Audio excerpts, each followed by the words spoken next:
Hello everyone, আসসালামু আলাইকুম। এই যে আমরা চলে যাচ্ছি হচ্ছে ঢাকা ছেড়ে বিক্রমপুরে, বিকজ হচ্ছে এখন যে ভূমিকম্প, আর আসলে শুক্রবারের ভূমিকম্প হওয়ার পরে যে দুইবার ভূমিকম্প হয়েছে, আসলে সাবধানতাটা নিজেদের কাছে। হ্যাঁ, এখন হচ্ছে ধরেন ঢাকায় থাকাটা হচ্ছে একটা রিস্ক হয়ে যায়, প্লাস হচ্ছে এটা এটা নিজেদের একটা মানে মনে হবে যে গাফলতি যদি কিছু হয়ে যায় বেবিদের, বিকজ বেবিদের প্রোটেকশন আল্লাহ আমাদের হাতে দায়িত্বটা দিয়েছে ওদেরকে প্রোটেক্ট করার জন্য। সো আমরা চলে আসলাম এই যে বিক্রমপুরে।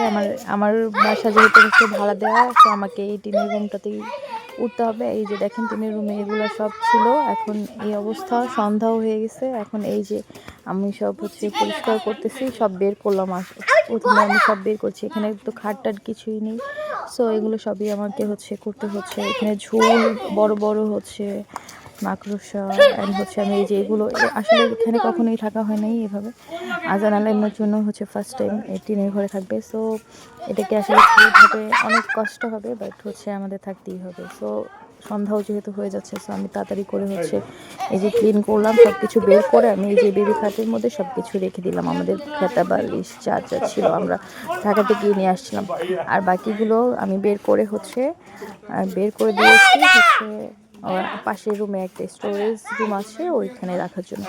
সো এইটাতে আমি প্রথমে এগুলো ঝেড়ে টেরে একদম জানালা টালানা ঝুল ঝেড়ে আমি হচ্ছে এই যে ঝাড়ু দিলাম ঘরটা ঝাড়ু দেওয়ার পরে এই যে আমার হচ্ছে এইভাবে দেখেন, আমি এখানে বেলচা নাই, কোনো কিছুর সিস্টেম নেই, আসলে সব কিছুই করে নিতে হবে।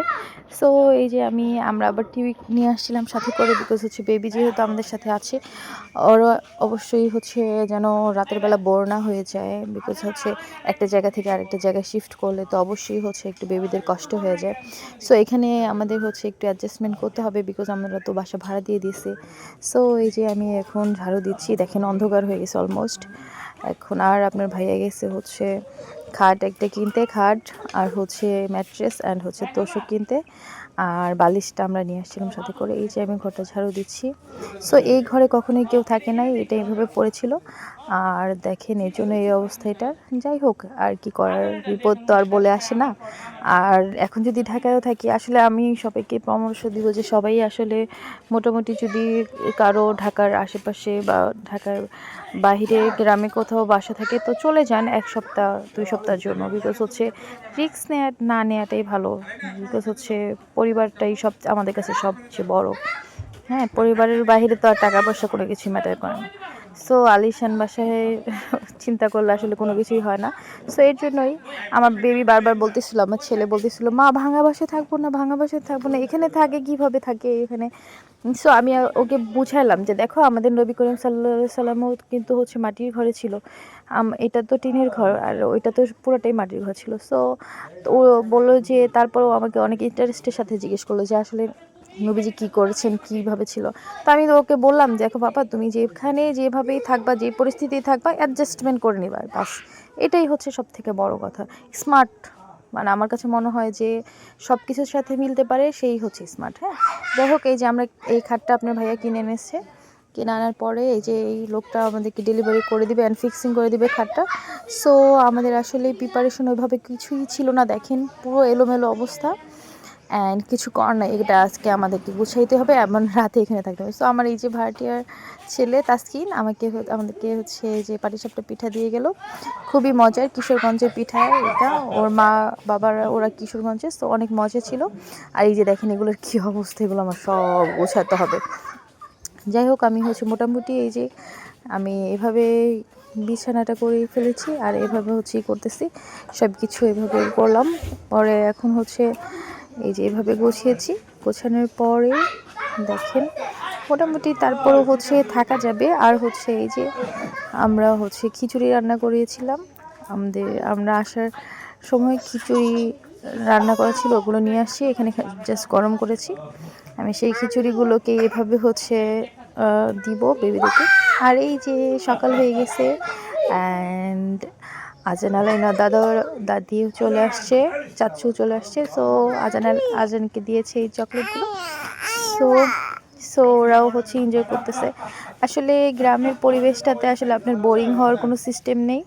সো যতই হোক কষ্টের পরে সুখ আসে, এটাই হচ্ছে আসল কথা। এই যে আমরা মানে চিন্তা করে এই যে এখন এত কষ্ট করে ঘরটর পরিষ্কার করে আসছি, আর এই যে বিক্রমপুরের মিষ্টি, আর এই যে চাপকল দিয়ে আমাদের পানি নিতে হচ্ছে, বিকজ হচ্ছে আমাদের বাসায় যেহেতু ভাড়া দেওয়া, ওদেরকে আমরা ডিস্টার্ব করতে চাচ্ছি না বেশি। হ্যাঁ, তো যাই হোক, এই যে এভাবেই তো আমার কাছে গ্রামের পরিবেশটা হচ্ছে, পরিবেশ মানেই হচ্ছে আমার মনে হয় যে একটা টিনের ঘর, চাপকল, মাটির চুলায় রান্না হয়। সো এগুলাই তো, তাই না? এগুলাই এই যে আমরা মুরগি রান্না করাচ্ছি, অ্যান্ড হচ্ছে শাক, লাল শাক ভাজি। সো এই যে এই খালার রান্নাটা মজা অনেক। এই যে আপনার ভাইয়াকে বলছিলাম কোক আনতে, সো বাকিটা ইতিহাস করে ফেলছে সে, অ্যান্ড একটা রাইস কুকার নিয়ে আসছে। এই যে রাইস কুকারটাতে ধরেন হচ্ছে রাতের বেলায় যদি কিছু খাবার ক্ষুধা লাগে বেবিদের, আর এখানে ব্যাডমিন্টন নিয়ে আসছে, অ্যান্ড হচ্ছে এটা কেক। সো আমি তো বলছিলাম যে কোক আনতে, সে তো কোকের ফ্যাক্টরি নিয়ে আসছে। যাই হোক, এই যে এই কেকগুলো নিয়ে আসছে, বেবিরা খাবে ইভিনিং স্ন্যাক্স। সো বলছে এই যে খালা মজা মজা করে রান্না করতেছে। আসলে মাটির চুলায় রান্নার মজা কি বলবো, আসলে অনেক মজা। সো যাই হোক, আসলে এই যে ভূমিকম্প হচ্ছে ঢাকায়, তো এখানে যেভাবে আতঙ্কে ছিলাম, ফ্রাইডে শুক্রবারের পর মানে রাতে ঘুমাতে পারি নাই আমরা। সো অনেক আতঙ্কে ছিলাম, অ্যান্ড হচ্ছে শনিবারেও ঘুমাতে পারি নাই, বিকজ আর দেরি না করে আমরা চলে আসলাম, বিকজ আর এত ভাই দেরি করে কি হবে বলেন, বিকজ অপশন যখন আছে এর জন্য চলে আসলাম। যাই হোক, বাসাটাও গোছানো হয়ে গেছে, অবশ্যই এরপরেও আসা যাবে। সো এই যে মিষ্টি, বিক্রমপুরের অনেক মজার মিষ্টি, এটা নাস্তা, এটা হচ্ছে লাঞ্চ বেবিদের। সো এই তো হচ্ছে আমরা এনজয় করতেছি। তো আসলে অনেক মানুষ থাকলে অনেক মজা লাগে, অনেক এনজয় করা যায়। দেখেন অনেক মানুষ, অনেক বাচ্চারা খেলতেছে, আর জানালেন অনেক এনজয় করতেছে। আর এই যে ওদের র্যাকেটটা ফেসে গেছে।